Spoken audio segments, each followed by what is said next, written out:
this video, we are going to look at area of sector in a circle. A sector of a circle is the portion of the circle enclosed by two radii and an arc. So let us look at four circles. All of these have equal radii. Now we are going to draw sectors in these circles. But for the fourth circle, the sector is equal to the entire circle. That means the sector's area is going to be equal to circle's area. Right. Now, since we have shaded the entire circle, and as we know, a circle has a complete central angle of 360 degrees. So in this case, the area of the sector is equal to area of circle, just pi r square.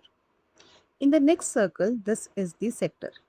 Here, we have covered half of the circle's area. So the central angle here is 180 degrees and the area of the circle is half of pi r square, which is pi r square by 2. In the third circle, this is the sector. Here, the arc of this sector subtends an angle of 90 degrees at the center.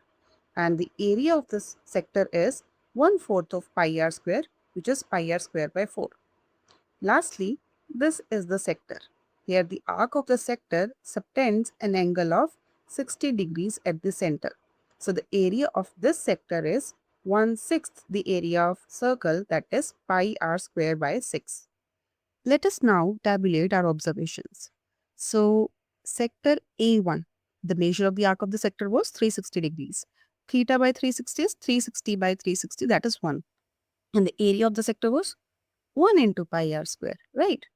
When the sector was A2, that is in the second circle, the measure of the arc of the sector was 180 degrees. Theta by 360 is 180 by 360 equal to 1 by 2. And the area of the sector is 1 by 2 of pi r square. For the sector A3, the measure was 90. 90 by 360 is 1 by 4. Area of the sector, that is 1/4 of the circle, was 1 by 4 of pi r square. A4 had measure of 60 degrees at the center. 60 by 360 is 1 by 6. Area is 1 by 6 of pi r square.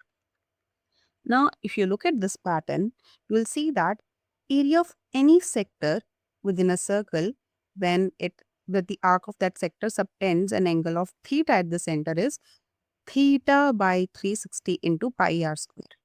So the area of sector is given by theta by 360 into pi r square. From the formula, we see that A upon pi r square is equal to theta by 360. That is, area of sector upon area of circle is equal to theta by 360. Let us now look at the relation between length of an arc and area of that sector. So let us call this equation 1. Length of an arc is theta by 360 into 2 pi r. That is, L upon 2 pi r is equal to theta by 360. Let us call this equation 2. Now we are going to use these two equations and we are going to substitute the value of theta by 360 into this equation. So area of sector is equal to L by 2 pi r into pi r square. That is L into r upon 2. So area of a sector is length of the arc of that sector into radius divided by 2. So we see that area of sector upon pi r square is equal to length of the arc upon 2 pi r is equal to theta by 360.